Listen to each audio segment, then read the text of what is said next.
Kasako Media, tunaangazia maisha, tunaandika kesho. Uzinduzi wa kampeni ya miti kitaifa hapa mkoani Lindi ni sehemu ya kutambua na kuunga mkono jitihada za Mheshimiwa Rais kutunza mazingira. Kupitia kampeni ya upandaji miti ijulikanayo kama 27 ya kijani, Mheshimiwa Rais ameonyesha mfano na amekuwa kinara wa upandaji miti. Mathalan, aliposherehekea siku ya kumbukumbu ya kuzaliwa kwake mwaka huu, alipanda miti na kuhimiza Watanzania kufanya hivyo pia.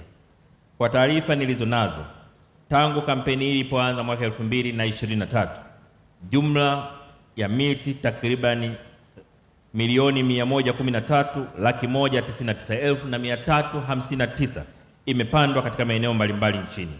Hivyo hatuna budi kumpongeza Mheshimiwa Rais na kumuunga mkono kwa kuendelea kushiriki katika kupanda na kutunza miti.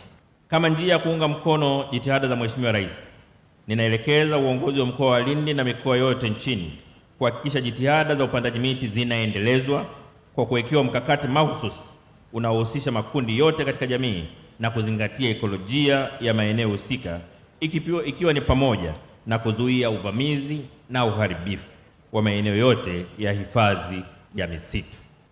Pili, ni muhimu kuhakikisha kuwa wananchi wanaoishi jirani na misitu ya asili na mashamba ya miti wanapatiwa elimu endelevu kuhusu matumizi bora ya ardhi, udhibiti na uchomaji moto holela na usimamizi shirikishi wa misitu ya vijiji.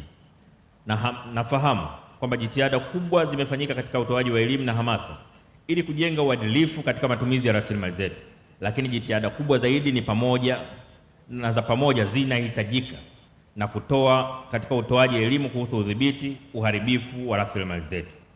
Hivyo basi, angalieni uwezekano wa kuunganisha nguvu kati ya wadau ili kuwa na programu kubwa zaidi ya uelimishaji. Kasako Media, tunaangazia maisha, tunaandika kesho.